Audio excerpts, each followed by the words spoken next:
Director of Strategic Initiatives at John Jay College of Criminal Justice in Midtown Manhattan, part of the City University of New York system. And I'm so happy to welcome all of you today to our webinar on the challenge of love, fostering self-compassion and confidence in emerging leaders. And why is this so important? It is important because if we don't love ourselves as the professionals role modeling to our students, then they won't learn that. Where else will they learn it if not from us? So Jason and I thought this would be a wonderful thing to bring to those of you as you're planning your trainings right now, and that you're re-energizing before our students come back in either late August or September. That is so hard to do. It seems so intuitive and easy, but as a student affairs professional, I know, and I'm sure many of you know, that it's not so easy for us to be compassionate to ourselves or to take a moment to breathe and even have lunch sometimes. So we have to role model that for our students. And that's why we have Jason today. He is going to be wonderful, and I'm looking forward to hearing and seeing his presentation. I do want to share, before we move forward, the mission of the Student Leadership Knowledge Community. As you can see, it's there on the screen, but I wanted to just highlight that as student affairs professionals who care about the development of our leaders, the SLPKC, part of NASPA, works to highlight our leaders and our leadership programs on campus. It works with us to discuss and learn each other's best practices and to work with one another around training practices and training ideas, the development of our students, and of course, overall education around student development as it relates to our young people. Again, the people that we want to role model good behavior towards. So with that said, this afternoon, I'm sorry, one more. Don't forget that if you want to get in touch with us, that is our webpage for the SLPKC website within the NASPA.org website. You can also tweet at NASPA SLPKC, which we hope you'll do during this webinar. And you can also like us on Facebook on /SA-Lead. And I'm sure someone there will get back to you and respond. And we want to hear from you. We want to hear what you're doing, what your best practices are, and we want to continue to learn from one another. This afternoon, I'm happy to introduce Jason Connell. Jason is the founder of 3 businesses, including Ignited Leadership, where he helps college students and young adults become the type of leaders who change the world. He is also a member of Entrepreneurs in Solidarity, where his efforts help feed thousands of hungry people in the developing world every day. Jason has led teams on 4 continents and is an advisor to businesses, nonprofits, and senior government officials around the world on modern leadership and effective civic engagement. This afternoon, Jason will be sharing his research and findings with one of the most critical and often neglected attributes of student leadership, fostering self-love and self-compassion in young leaders. Please welcome Jason Connell. Hey, thank you so much for having me. Can everybody hear me right now? I know that's like the classic webinar introduction. Can you hear me? Okay, perfect. I'm getting people in the chat box saying yes. So I want to start off with a story. I have the privilege of working with 40 or 50 colleges and universities in North America every single year. And I was giving a speech at one of the Big Ten schools. This is back in mid to late 2013, last year. And I don't want to say which Big Ten school because I want to protect the students' privacy. But I had given a speech, a few hundred people came, it was on leadership and things like that. And afterwards, I stick around and meet the audience. It's one of my favorite parts, and there was a line of people. And there was this guy at the end of the line, and he's one of those people, I think we've all met them, who just the way he holds himself and looks at the world, you can tell he's charismatic. You can tell that he's got a vibe that's going to draw you in. And he works his way through the line, and I meet him, and I spend a few minutes chatting with him. And it turns out he's the student government president, at one of the biggest schools in the country. That means that he represents, or is tasked with representing, tens of thousands of students. And when we're chatting, he seemed exactly how I expected him to seem. Self-assured, very charismatic, a top-of-the-world type of guy. And not just representing these students, but he also managed a budget that I believe was several $1 million. And we'd chat with him for a bit, finish up the event, check in with my clients, make sure they were happy. and I start to pack up my bag with my computer and stuff. And I'm walking out of the auditorium, and he's hanging out there, and he says, "Hey, can I walk with you to the car?" I said, "Yeah, absolutely." And when he was walking with me to the car, and we were away from the crowd, we were away from the people that he represents and the administrators that he works with, he showed me an entirely different part of himself. When it was one-on-one and it was in a public setting, he came off as on top of the world. But he said that in reality, he felt really isolated. He had so much pressure and so much responsibility that he didn't have a lot of people to turn to who he could relate to. And he felt like he was burning out. He was periodically missing classes because he had to meet with the board of trustees, and he had to work with the student government, and he had to work with the administrators, all things that are normal for high-level leaders, high-level student leaders. And he told me that he was afraid, not of necessarily anything bad happening immediately, but he was afraid that this was how the future was going to look for him. He would be quote unquote successful, but in reality he just wouldn't be happy. He'd feel pulled in many different directions and not really connecting to himself and the work that he wants to be doing. And this is not uncommon. In the past about 18 months, I've had listening sessions at most of the campuses that I've worked with, either dinner before an event or breakfast after an event or something like that. And I've asked broad, open-ended questions to the student leaders. And during these listening sessions, I invited many of the top leaders from that organization to chat with me and tell me what their life is like. And what I found out, and I'm sure you've seen this, I know this exists in campuses across the country, is that a lot of top student leaders are quietly on the edge of a breakdown. They're not happy, they're overextended, and they're kind of losing direction with themselves. This is in contrast to their public-facing persona, which looks like they're killing it. It looks like they're doing so well. But I think everybody on this webinar that's gotten to know some of your student levels beyond just the student leaders, beyond just the facade that they present to the world, have realized, this person's not taking as good care of himself or herself as they could be. So I started talking to my clients about this and saying, hey, look, I'm a little bit concerned about your students. They're getting great results in the moment, but I think long-term they're setting themselves up for failure because they're not taking good care of their mental health. They're not taking good care of their physical health. And when I started having these conversations with higher ed professionals, what I realized is that a lot of higher ed professionals are falling into the same trap that students are falling into. And I've taken the time to chat with about 30 different higher ed professionals from schools across the U.S., and I really admire your goal in working so hard. Across the board, people felt dedication to the students and the culture and the campus that they serve. But the problem is that a lot of you are putting too much of yourself into the fire. A lot of your students are putting too much of themselves into the fire. And you don't have to take my word for that on the higher ed admin. We're going to talk about the statistics behind that in just a few minutes in this webinar. So here's why this matters, that you as a higher ed admin and your students take good care of yourselves. At the surface level, this matters a lot because it's not sustainable. Any structure that you or your students who aren't taking good care of themselves are building, it's going to collapse.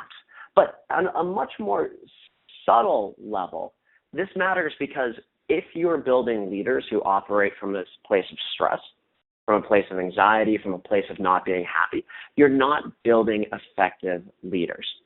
Real world changers don't operate from that perspective of being really stressed and in demand and super busy. The people that shift our paradigms, the people that make differences locally, that make differences globally, they work from a relaxed state of flow and focus, and a lot of times their work brings them joy.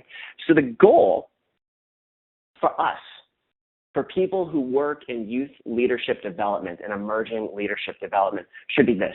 It should be to develop leaders who love themselves and love life. Because if we can get a leader who loves herself, who loves himself, working and up and running and succeeding and thriving, we're doing massive favors to every single person whose life that leader touches. Because there's a trick. There's a public secret about humanity that we seem to have lost in modernity, and that is this. You really can't love yourself fully unless you love other people. And you can't love other people unless you love yourself. It's like a DNA double helix that's forever exchanging paths with one another. So what we want to do is help your student leaders develop self-compassion, develop self-love so they can serve themselves and they can serve their people to the best of their ability. And there's also another quirk with this. The vast majority of emerging leaders, and I know a lot of higher ed professionals, operate from a delusion, and I've operated from this delusion as well. They believe that when you achieve a certain level of success, that you will suddenly be happy. Psychologists have done a lot of research on this. Turns out that the exact opposite is true. When you take good care of yourself and you develop personal happiness, then you're much better equipped to achieve true success and meaningful success. And that's how you emerge as a really effective leader. And let me talk quickly about the methodology behind the research. This is information that I've been working on, or research I've been working on for the past about year and a half or so. Started off by having these listening sessions and listening sessions with groups of student leaders and one-on-one interviews with student leaders. The student leaders and listening sessions came from about 50 colleges and universities across North America. And then after these listening sessions, after these interviews, I taught different strategies for self-love and self-compassion and taking good care of yourself. Went through the exact same process with about 30 or higher ed administrators and professionals from about 30 colleges and universities in North America. Interviewed them to find out what's happening, what's going on with their life, their work, how they relate to themselves. Had listening sessions to understand even better. Spent time teaching techniques that I had developed and that I had learned about and I had been taught.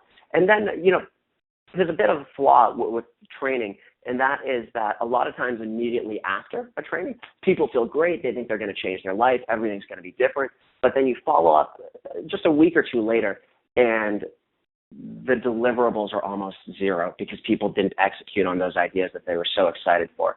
So what I did was about a month after these interviews and sessions, I followed up. I sent an electronic survey to the students and in some cases the higher ed admin to see if anything was different. The strategies that weren't working, that didn't stick, that people weren't taking action on, I got rid of those. The strategies that were working, we drilled down and invested in those.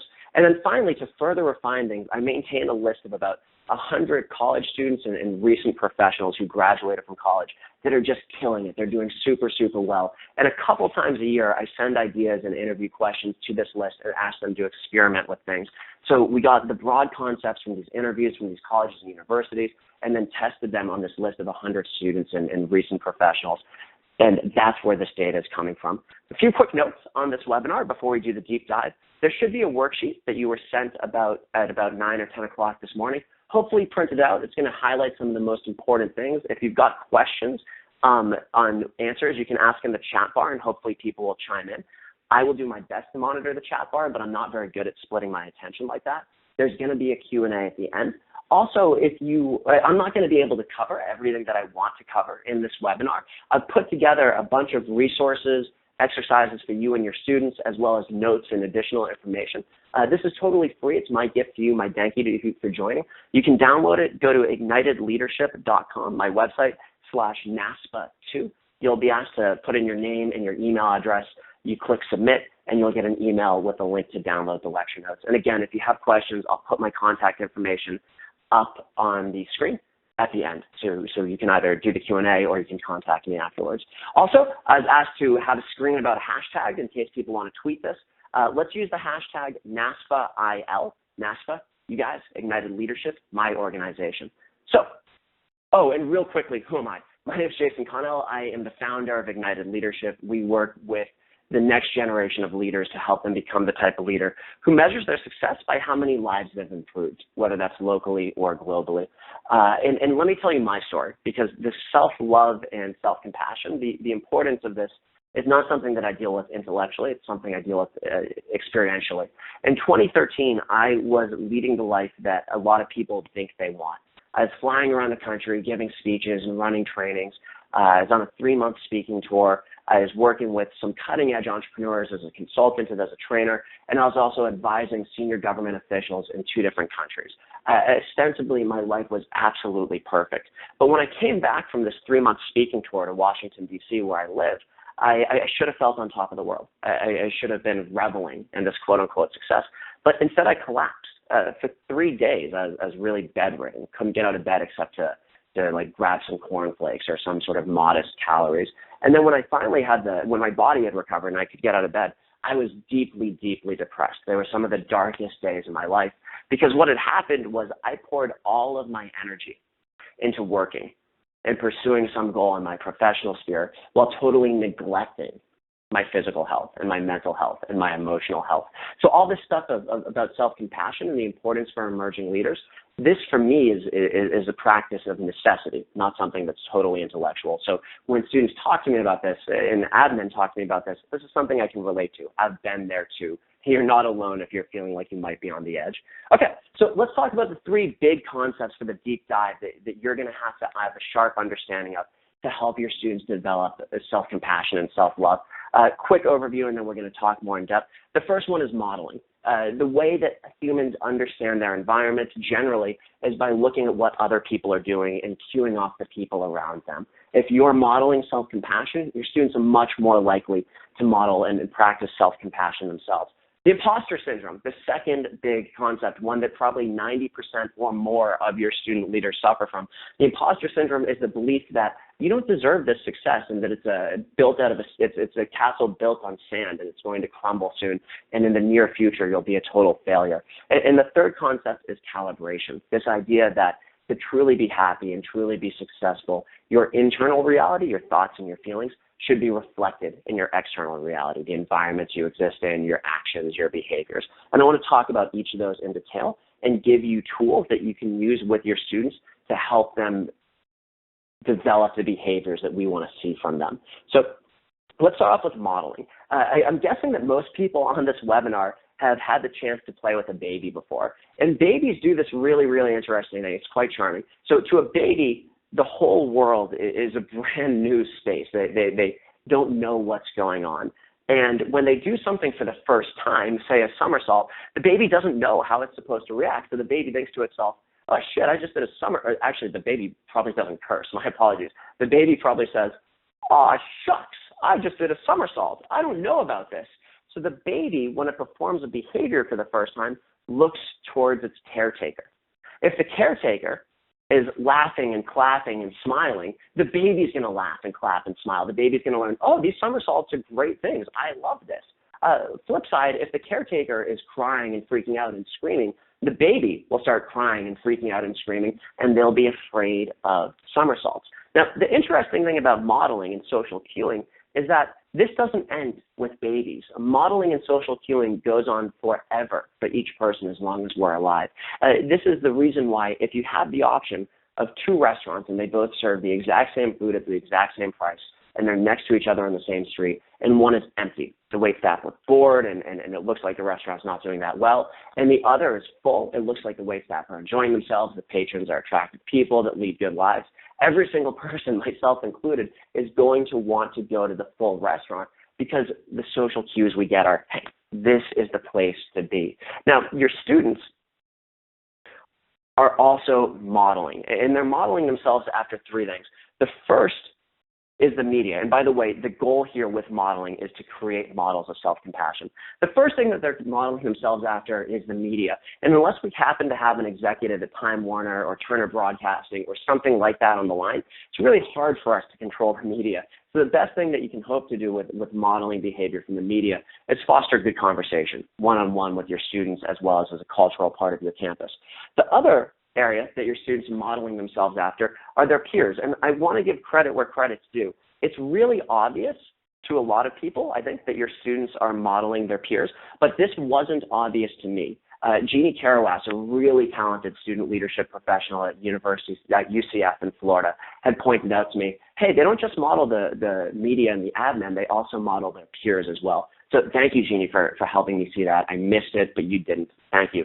This also means for you as higher ed professionals that if you want to leverage the effect of your modeling, you should work closely with the students that have the most influence with the other students. And we'll talk about how you do that in just a second. But the big one that they model is you. I mean you singular, and I mean you collectively. They model you when they interact with you. They're figuring out, hey, this person's a successful person who in most cases I like. They know how to live. I'm going to live. This is done both consciously and unconsciously.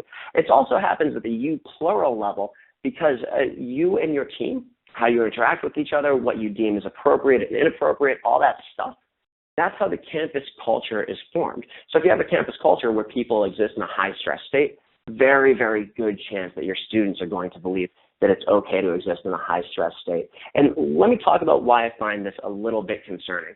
So when you registered for this webinar, and I promised some data about higher ed admin, when you registered for this webinar, you filled out a quick survey, and I want to share those results. For the average person that registered for this webinar works in student affairs or student activities. No surprise there. What is interesting is that when asked to rate their stress levels on a scale of 1 to 10 during the academic year, with 1 being almost no stress at all and 10 being maximum stress, the average registrant reported a 6.62 level of stress. Now, at first glance, that might not seem like a large number, but actually I find that very concerning. That means that your average day, any given day of the week, is more stressful than it should be. And you're modeling, you're mirroring, you're creating this behavior for your students. But there's a couple other interesting data points. The average registrant here gets 6.56 hours of sleep per night. So about 6.5 hours of sleep per night. It doesn't take a doctor to tell you that we really need about 8 hours of sleep per night. And again, I admire what you're doing. You are putting yourself into the fire to serve your students, and I love that. I love that. But step one, with self-compassion and breeding this type of leader that's going to love and give back, is modeling good behavior. And the final message that we're sending as leadership development professionals is a lot of us are working too hard. We spend 49.1 hours per week on average working on site. That doesn't include working from home. It doesn't include those emails that you sort of zip off on Sunday afternoon right when you get back from brunch, that type of thing. Personally, I think it's kind of crazy that we're expected to work 40 hours a week, but that's the norm in this culture, is about 40 hours a week, give or take. That we're modeling 49.1, nearly 50 hours a week is a little concerning. It helps us understand why many of our students are starting to burn themselves out, because the environment that they exist in is one that says, okay, this is permissible. I understand. And don't worry if this hits close to home. The strategies that work well for your students are also going to work well for you. So let's talk about the second big concept. And the second big concept is the imposter syndrome. And this slide, by the way, is my favorite slide in the slideshow. I think it's so funny that this dog is dressed up as like his friend, the other dog. So the imposter syndrome is this idea, or it's a belief, that a person's success is more due to coincidence and luck than it is due to ability, and that the success may crumble at any given moment, and that it may be really difficult to achieve again in the future. By the way, in the students I've worked with, over 92%, or something like 92.1%, report feeling symptoms of the imposter syndrome. And I'm going to talk about in just a second how to get those to go away. But other interesting statistic, over 50% of the higher ed professionals that I worked with also reported feeling symptoms of the imposter syndrome. And I've got great news for you. You are legit. You are the real thing. You are not an imposter, and I'm going to give you strategies to help internalize that. The second symptom of the imposter syndrome is the perception that their peers' achievements are more legitimate than their own, that they could both achieve the exact same outcome, but people suffering from the imposter syndrome are going to think, oh, well, she did a little bit better than I did, or whatever. She's more deserving of it. And the third one, which I struggled with for a long time, is the inability or the struggle to internalize accomplishments and compliments. And I'm going to talk about that in just a second. I want to do a thought exercise around that. So the goal with the imposter syndrome is to help your students feel worthy of their success and of their accomplishments, and help them feel successful and connect them to the amazing things that they're doing so that they can fully step into their role as a leader. And here's a couple ways to do this. One of the quickest and most effective ways of doing this is shining a light on the imposter syndrome. One of my all-time favorite activities with student leaders is to get them together and say, hey, if you believe like your success was a fluke or a coincidence, if you believe that most of the people around you have their life together, but you don't, raise your hand. And what's amazing about this exercise is every time the vast majority of the room raises their hand. Occasionally, every single person in the room raises their hand. And this is an aha moment for students, because they think that everybody else is more legit than they are. When they see that everybody shares that misperception, that belief, a lot of it starts to sort of evaporate on their own. So a really nice thing to do in a group conversation is to help your students see the reality of the imposter syndrome. Another nice thing when you have the opportunity to work with students in a small group or one-on-one is get them to own their success. Have them talk about a project they just completed that they feel they perhaps weren't worthy of, or they just got lucky on, and have them reverse engineer the success. And they'll start to see that it wasn't a ghost in the machine that made this success happen. It was them, that they had agency, that they built the machine, that they were inside of this machine. And this will help them start to take ownership of what they've achieved. One of my favorite tools for this also is the list of awesome. And I want to do a thought experiment with the people on the line right now. I want you to imagine that you have just run some events on your campus, and it's something you worked really hard on, and the local media came, and there were 10 reporters. 9 of the reporters wrote stories that were absolutely positively glowing. They said, hey, you are brilliant. I love you. This was so good. But one of those 10 reporters wrote, hey, that event wasn't really good. It was actually kind of bad. It was a waste of time. I thought it could have been a lot better. My question to you, and you don't have to answer this publicly in the chat box, but just think about it, is what would you focus on? Would you focus on the 9 reporters that said you were awesome, or the 1 reporter that said you sucked? Pretty much everyone, unless they've done work to rewrite their inner monologue, is going to focus on that 1 reporter that said, hey, you suck. And this is especially true of your student leaders, because school rewards people who focus on their imperfections and clean up their imperfections. This is a really bad thing, because we're breeding student leaders that are way too critical, and we want to reverse that narrative. It's also a massive flaw in human thinking, because when you focus on that 1 critical piece of feedback, you're ignoring the 9 pieces of glowing feedback. You should feel amazing about that, but we feel bad because we missed by 1. What you can do to help your student leaders overcome this and start to rewrite their internal monologue is get them to write down, pen and paper, 10 things that are awesome about them as an individual. They don't have to be profound things. If the student has a really sharp sense of style and they're proud of that, one of their things on this list of 10 can be, hey, I've got a sharp sense of style. Hopefully some of them are a little bit more complicated, like I used to have a bad relationship with my uncle, but I repaired that relationship, or something along those lines. But and this is a nice thing to do at the beginning of the year, get your students to write down 10 great things about them. Give them a little bit of time for that. Give them some space so they're not looking at each other's paper. Then have them do 10 more, and if possible, 10 more for a list of 30. And what you want your students to do is read this list in the morning and in the evening when they wake up and before they go to bed. And this will work to rewire the critical voice that infiltrates and invades their mind. The other thing that's kind of along these same lines is to internalize compliments. A lot of successful people, when they get a compliment, they just sort of let it roll off their shoulders. That's bad. That's depriving yourself of a good amount of joy that you worked really hard for and a good amount of human connection that you absolutely deserve.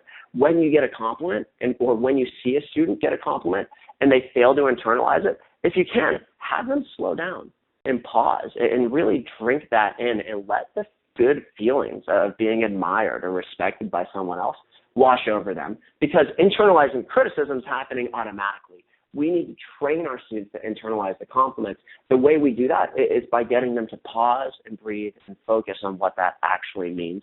All of these things help to cast away the imposter syndrome. And the third concept is calibration. And calibration is this idea that who you truly are on the inside, your thoughts, your feelings, your secret desires, are reflected in your external life by the environments you put yourself in, the people you surround yourself with, the actions that you pursue, and the behaviors that you engage in. A really simple example is if your passion is to paint, let's say, but you never paint, it's not something you ever really engage in, you're poorly calibrated. And this is a subtle and somewhat sophisticated form of self-loathing. And if you want to develop student leaders who are really effective and really loving and self-compassionate, we've got to calibrate them. We've got to get their internal reality and their external reality to match up. The broad goal here is to help your leaders connect to their purpose.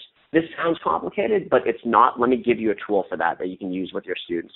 The tool, and this is something from one of my live programs, Escape the Matrix, is to interview yourself. If you wanted to get to know someone else, what you'd probably do is ask them a bunch of open-ended questions and then listen and let them expound and talk about who they are.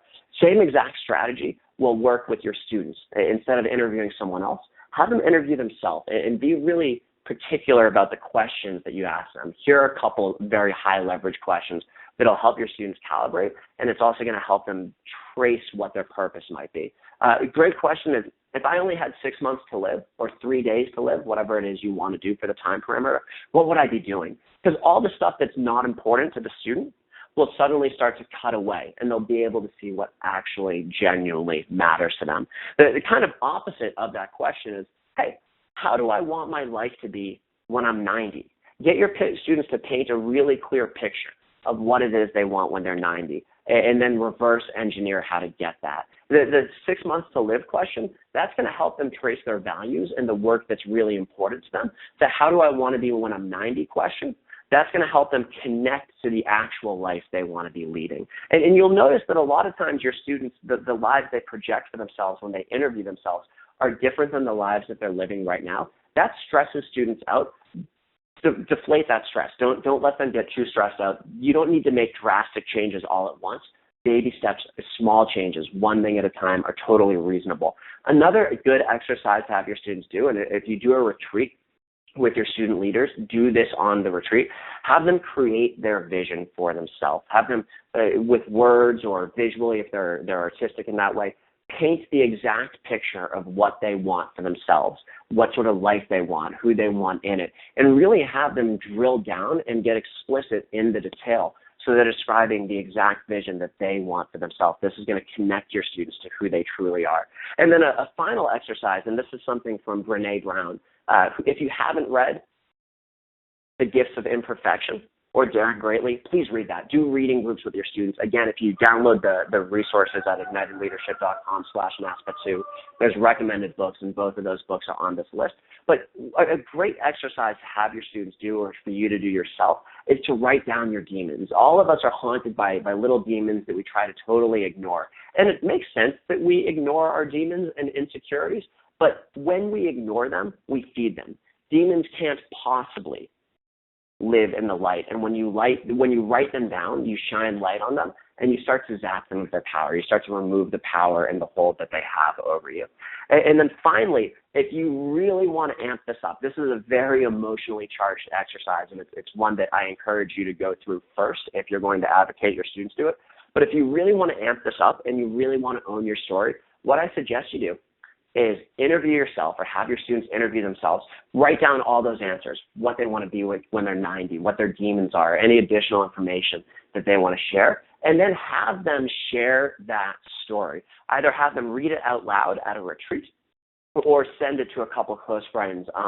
This is something I've done about 3.5 years ago. Went through a tough time. I was on an international speaking tour that was losing money. I'd broken up with a girlfriend who I thought I was going to marry, and one of my buddies had killed himself.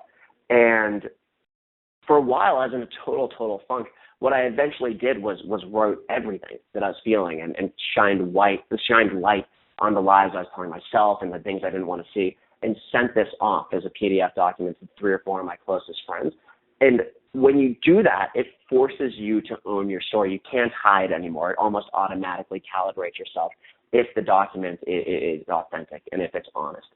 So those are the big picture concepts that are really important to making this work. That's sort of the long game. What I want to do also is give you 7 different activities that you can use in the short game to help quickly change, to help, at least in a burst, change the attitudes of individuals and groups of students, and if you have the power, start to change some of the culture on your campus. Now, the first activity and this is the most powerful activity you can do to help a student develop self-compassion and self-love, is to have a focused one-on-one conversation with your student. And my own work, as well as in interviewing higher ed admin about what was working in their attempts to develop self-compassion, this was the highest rated effective tool, the one-on-one conversation. And let me give you a couple topics to help to cover in this conversation. The first thing is asking your student, when you see them starting to burn themselves out, is, hey, well, where does this lead? Where are you going to be in 6 months? Where are you going to be in a year? And a directly related question to this is, are you happy? Are you actually happy with what's going on right now? And when you ask people that question, something interesting happens. They start to verbalize their thought process, and most of them sort of reason out whether or not they're happy. The interesting thing is, truly happy people don't have to verbalize and reason out. They just answer yes. And the goal here is to ask questions that are going to help your students connect to themselves and connect to their behaviors, and a lot of them will begin to self-adjust on their own. Another great question is, hey, what sort of example are you setting? What sort of example are you setting for the people that follow you, the people on your team, for your siblings, for your friends? And a couple other ones, real quickly, are, what is your purpose? A lot of students are just sort of blindly chasing after expectations that other people, their parents, their friends, their professors, their deans, their whatever, have set for them, and it has almost nothing to do with their actual purpose. Most of your students won't know their purpose off the top of their head. The point or the aim for you is to plant the seed of, hey, you might not know your purpose. Try and figure this out. And then when they ask you, hey, how do I figure out my purpose? Give them some of those questions from the interview yourself and the calibration exercise. And then finally, one of the most important things you can teach to your student leaders, really that you can teach to students, it's criminal that this is not taught in first grade, is that you've got to prioritize your mental and your physical health. Nobody else is going to take care of your students' physical and mental health for them anymore. They're in college. You've got to make sure that they are taking good care of themselves. When I collapsed at the end of the 3-month speaking tour in 2013, it's because I was neglecting my physical and emotional health. And what I learned from that experience is I've got to be the one to take care of it. Let me just go over the broad strokes of those things. So for physical health, 8 hours of sleep a night, more water, more whole foods, more tea, less caffeine, less alcohol, less sugar, less processed foods, more greens. Exercise doesn't have to be profound, but about 30 minutes a day of moderate exercise, 3 days a week. Couch to 5K, which is listed in the resource section. It's an amazing free program to start getting into running. Mental health. If your students have a spirituality or a religion, really encourage them to reconnect with that. A lot of students enter college and start to neglect that part of their personality and that part of their life and humanity. Have them go to the services or encourage them to go to the services. Encourage them to read a little bit from sacred text in the morning or in the evening. If they've got a spirituality, have them do the stuff, the mindfulness, the meditation, the walks in nature that helps them connect to that. And then the big rule, and if you take nothing else away, I want you to take this away. The rule for students should be this. If the student believes, or if you as the administrator believes that the student might be able to benefit from professional help from a psychologist or a psychiatrist or a counselor, encourage that student to go get the help. And remind them that getting the help you need is an act of strength. It's absolutely criminal that we stigmatize that in this culture. Because if somebody broke their arm and they didn't go to the hospital, we would think that they were crazy and we would beg them to go to the hospital. We should have those same standards for our students' mental health. So if you think a student can benefit from professional help, please encourage your students to go get that. And then the big one that addresses both physical and mental health, I said this earlier, is sleep. If you need to prioritize one thing of everything we just discussed, prioritize sleep and mental health. And a quick disclaimer. This one-on-one conversation is only going to work if you yourself are modeling the behaviors that we talked about. So I started having these training sessions with students in 2013. And in 2013, I really wasn't getting results at all. I didn't know why. I was saying all the smartest stuff. I had been interviewing higher professionals. I had been researching and keeping up on the literature, but I couldn't get through to the students. The reason that happened is because in 2013, I wasn't loving myself. I wasn't compassionate to myself. And my students might have said, oh, okay, I understand this intellectually, but looked at me and saw that I wasn't practicing what I preached. I wasn't living the message I was trying to convey, and totally zoned out, totally ignored me. In 2014, when I did the follow-up surveys, suddenly things were going really well, because after that collapse in November of last year, I realized I got to take better care of myself. And I started taking better care of myself. And when I modeled that, I got results. The same thing will happen with you. If you can model the behaviors that you are encouraging your students to adopt, you stand a much, much, much better chance of getting them to adopt those behaviors. And similar to the one-on-one conversations, a really nice thing to do with your students and your student leaders is to have group conversations. And here's a couple topics to cover. The first is the imposter syndrome. Get your students, if you can, to admit that they might have the imposter syndrome. And the nice way to get them to do that, if you've experienced imposter syndrome, is be the first to open up. By opening up, you're, again, modeling the behavior that you want your students to display. And when they see that the majority of their peers also suffer from the imposter syndrome, they don't feel worthy of the success, they think they stumbled into it, they think it's a fluke, a lot of them are going to slowly and quietly develop a better sense of self-assuredness and worthiness. Another great question to ask your students is, hey, have you ever succeeded and felt let down, felt disappointed? why did this happen? The real goal around this conversation is to help your students start discussing their values and help your students start figuring out, hey, are these sacrifices that we're making worth it? Is not having a social life worth it? Is sacrificing our grades worth it? Is sacrificing our sleep worth it?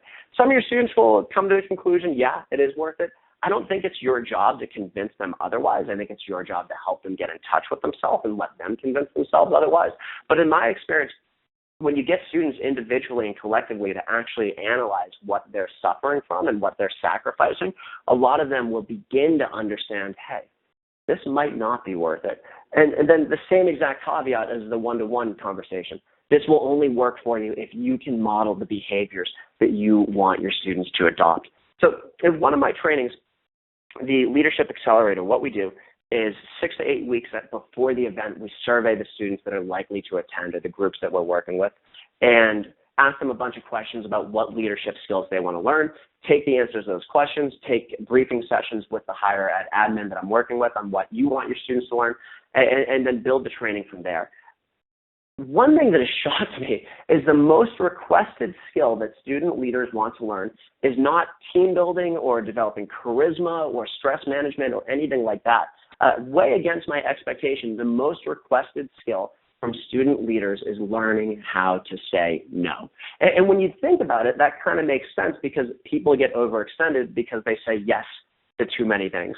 I've had success in teaching students both a paradigm for making decisions, a simple paradigm, as well as 3 quick phrases. The paradigm is this.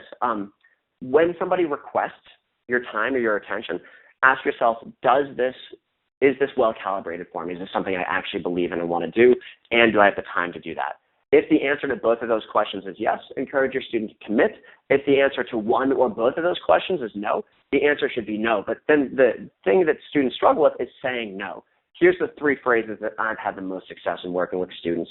One is teach them to say, hey, let me think about it and get back to you. I personally, as a young adult, am a fairly introverted person. A lot of times I need a few moments to get my thoughts together, figure out how I'm going to phrase something or to process what just happened. For me, and for a lot of your introverted students, this phrase is gold because it allows them to step back, compose themselves, figure out how they're going to say no, and then say no. Another really useful phrase is I can't or no because. Study after study shows that the word because is like magic. As humans, we crave narrative to understand something and synthesize information. When somebody says, I can't do that because I have SGA meeting on Wednesday night, or I can't do that because Tuesday morning is my only free time and I need to keep that for myself, it makes people digest the no much more smoothly and much more willingly. And the third phrase, and this teacher students can use this when they really do care about the cause, but they don't have the time, or they care about the person but don't have the time, say, hey, look, I can't do that, but let me help you find somebody who can. Teach your students these phrases. Let them be comfortable saying no, and this is going to free up time for them to focus on themselves and be more self-compassionate. And then tangential to this is making a list of balls that are okay to drop. This month, June, has been one of the best months of my life, but it's also been one of the craziest. I was a groomsman in a friend's wedding in North Carolina. I was running a 3-day training for a 100-person team in Maine. I went to a 3-day conference in Toronto. My mother came to visit, I live in D.C., and she was in Baltimore, and I went to visit her in Baltimore. I spent a couple days volunteering at a summer camp for children who had recently lost one of their parents, and I had this webinar, which I care quite a bit. Theoretically, this month should have made me go insane, but actually it was a really, really good month for me because I was using this tool. Going into June, I realized, whoa, this month has the opportunity to break me. And what I did was I made a list of every single commitment that I had made and decided, okay, this one, the volunteer project, conference, the webinar, visiting my mom, being at my friend's wedding, those matter a lot to me. I'm not going to drop the ball on those. But other commitments, like I try to respond to every email that I get within 24 hours. I am a judge in an international business plan, but they have hundreds of judges. Those commitments are a little less important. So the agreement I made with myself and that I want you to make with your students is, hey, during busy times, those commitments that are less important, I'm going to be able to drop the ball on that, and I'm not going to feel guilty if I do. And you as a higher ed admin get bonus points if you can get your students to say no to some commitments or drop the ball on some commitments in lieu of sleeping or playing or hanging out with their friends or doing something that brings your students joy. That's a really, really great thing for you to be able to do. So another trick that works well, and this is like an unusually personal slide. This is inside my apartment right next to my bed, is to practice gratitude. Positive psychologists have discovered the highest leverage tool for increasing happiness in an individual is the practice of gratitude, and that's sort of acknowledging what you appreciate that you already have, the relationships, the possessions, the lifestyle, whatever. What I do personally is every night before I go to bed on this yellow pad, I write down 1 or 2 great things that happened that day, and then I fold it up and drop it in that jar. And then at the end of the year on December 31st, I'm going to dump it out and read every piece of paper. What I hope you do is something similar. Get a jar and a pad of paper, put it on your desk in your office where everybody can see. And when you come into the office in the morning, write 3 things you're grateful for. Or when you leave in the evening, write 3 great things that happened that day that you appreciate, and just leave it there. Your staff members, your team, and your students will start to ask you about it and just naturally explain the gratitude practice. If your campus has a budget, spend a couple bucks and get 10 or 15 jars and 10 or 15 pads and give them to people so they can start their own practice. Another nice product, and I have no affiliation with these guys, I just think it's a great tool, is this journal that the pen is resting on called the 5-minute journal. It's like $20. You spend a couple minutes in the morning writing affirmations and writing things that you're grateful for and what you want to do that day. Spend a couple minutes in the evening writing about what went really well that day and how you can improve tomorrow or how today could have been even better. This is a massive, massive payoff. 5 minutes a day on these topics really pays off big time. If you've got the budget, give 1 to each of your students. If you don't, pick 1 up for yourself and tell your students, tell your staff about it so they can get them for themselves as well. And then finally, almost finally, I should say, if somebody you loved were coming to visit you, there's a good chance that you would set aside time to do an activity that this person really, really enjoys. So my mom likes going to jazz clubs in different cities. So when we go to a different city, I make sure to get jazz tickets for us. My dad really, really enjoys playing tennis. So whenever I visit him or whenever he visits me, we play tennis. And this is great. I enjoy it. They enjoy it. It's a nice thing.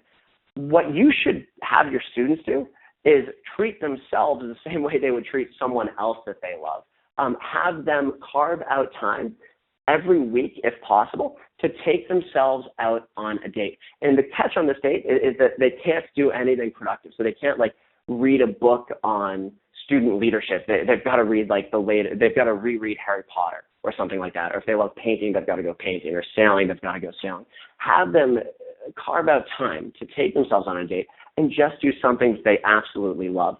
By the way, if you haven't taken yourself out on a date and there's been something you've been dying to do, please, please, please find the time to do it. I would honestly go so far as encouraging you to take a day off this week or next week to make that happen, because you deserve it. And in a very honest way, by taking good care of yourself and loving yourself, you will be serving your students because they're modeling the behavior you want them to adopt. And then the final tactic is to play more. As children, there's crazy statistics. I'm going to butcher this number, so don't quote me on it, but do look this up.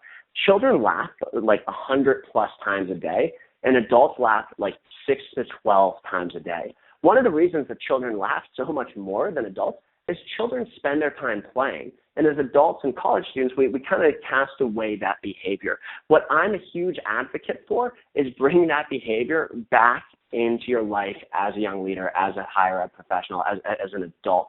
This can be really simple. This can be if you're having a meeting, instead of sitting down for coffee, going out and throwing a football or throwing frisbee or going for a walk. But here's a couple ideas. My favorite personal way to play is through playing pranks. And there's an amazing device. I don't know if my mother's on this webinar or not, but if so, she's going to kill me for mentioning it. It's called an electronic whoopee cushion, and it's like a speaker that you hide under someone's chair or under the couch or whatever, and you have a remote, and you press the button, and it makes a farting noise. This thing is wildly immature. I will be the first to say it, and it's also absolutely hysterical. When I'm leading trainings for stressed out executives and senior admin of college and students who are super busy, I've started bringing this to the trainings and using it during dinner. And inevitably, people start laughing and lighting up. Occasionally, like this 3-day training that I led for a 100-person staff, I was also working with the 10-person admin team at that facility. These people had tears of laughter coming down. This is an amazing, amazing night. You don't have to use the fart machine, but think about incorporating a couple pranks into what happens. Or a slightly more sophisticated version of prank is a flash mob. A flash mob is a highly coordinated public event that looks totally spontaneous. So like somebody comes by with a boombox playing Pharrell's song Happy, and then one person starts doing the dance, and then two, and then three, and it turns out that it's been this thing that's already been coordinated. It's fun for the people in the flash mob because they're playing a public prank, and at first it's confusing to the observers, and then it's really enchanting to the observers. This, by the way, is a nice activity to do with your students because it helps them sharpen their leadership ability. It helps them understand how people work and how to get a team going in a very fun, natural way, or maybe not natural. Flash mobs aren't natural, but in a very fun, sort of organic way. Another thing to do is a surprise movie night. If you've got a team of student leaders, like your student government or your interfraternity, inter-sorority council that meets on a regular basis, send out the agenda, act like it's going to be a real meeting, but once they're all on site, pile them into a bus, take them to a movie theater, and bring them to like the latest, greatest comedy. And let them laugh, let them relax. Alternatively, if you don't have the budget for that, and I know that financially times are tight for a lot of campus activities, departments across the country, if you don't have a budget, that's totally cool. Same exact setup. Have the meeting, send out the agenda, bring them to the venue, and then at the venue, have tons of popcorn and soda, get a laptop running, stream a movie from Netflix or whatever, and project it onto a screen. Surprise your students with a movie night. By the way, pizza is a great addition to this if you can get some pizza. And then if you have I've seen a few schools that I've worked with do this, and I love it when they do this, and the students love it when they do this. If you have the power to cancel classes, or if you have the ear of somebody who has the power to cancel classes, spontaneously, maybe 2/3 of the way into the semester when students are starting to get fatigued, have them cancel classes and like invade the campus with tons of fun stuff, like sumo suits, mechanical bulls, bouncy castles, comedians, magicians, hypnotists, water guns, disposable cameras, whatever. This is a nice investment in your students' quality of life. For those of you that have to pay attention to retention levels and marketing for the university, this is also really good for retention because it increases your students' happiness. It gives a nice chance for not op-eds, but news stories that are going to paint your university in a really positive light. Real quickly, I want to talk about live events. Part of my commitment to myself is the past 5 years, I've done about 50 speaking engagements a year. I'm trying to scale that back, and I'm looking for schools and institutions that I'm a good match for. I'm going to spend less than a minute on this. Let me tell you about the 4 that I have. Change the World 101 is dedicated, and then we're going to come to a conclusion after this. Change the World 101 is dedicated to helping students get involved with service in the third world. They learn how to find or start organizations that are sustainable and how to get other people to pay for it so it doesn't cost your students a cent.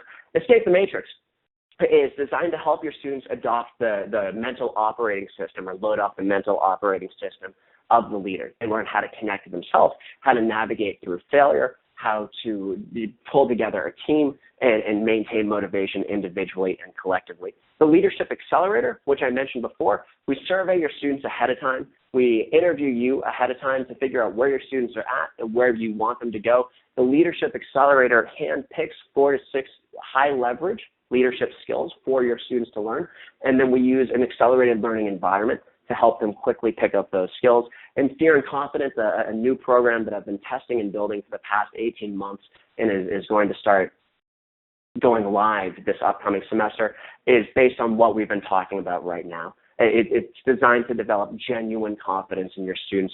One of the ways that we do that is through self-compassion and self-love. The other 2 ways are through developing the habits that confident people have, and then through practices from cognitive behavioral therapy like exposure, incremental progress and things like that. If any of those sound like a good match, I'm going to put my contact information up on the screen at the end.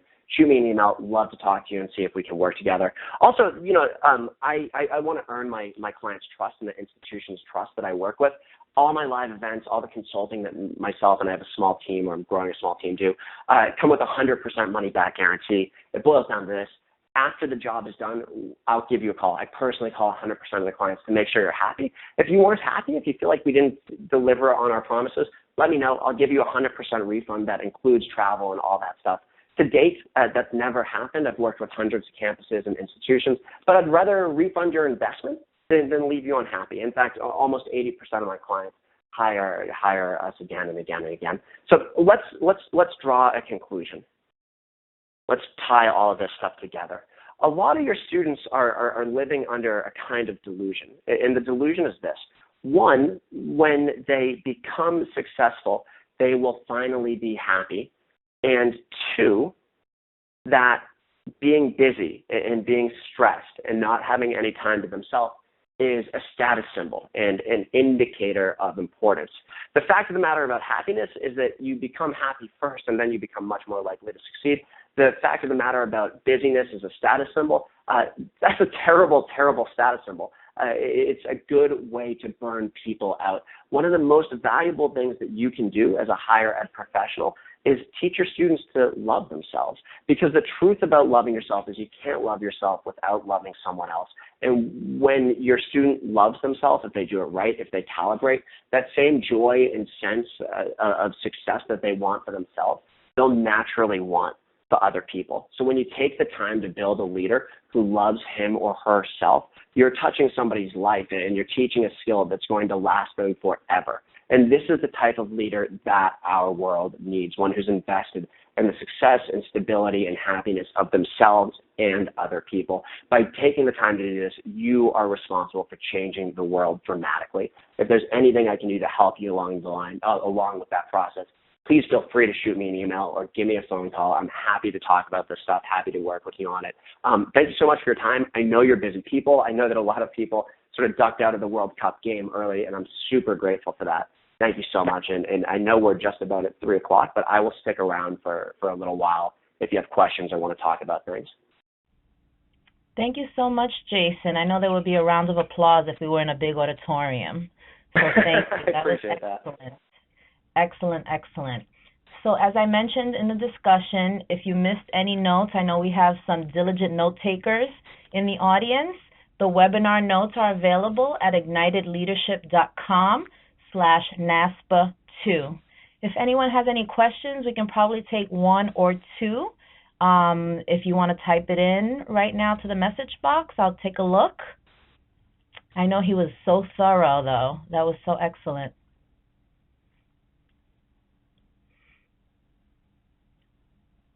Okay, I'm not seeing any. I'm not seeing any questions. Mary says that you reinforced my thought of work-life integration, not work-life balance. That's excellent. That's very profound. Thank you, Mary, for sharing that. So, Jason, do you have any final words? Otherwise, we are all set, and we hope to see you at a future webinar, or see you in quotes, I guess, would be the proper thing to do.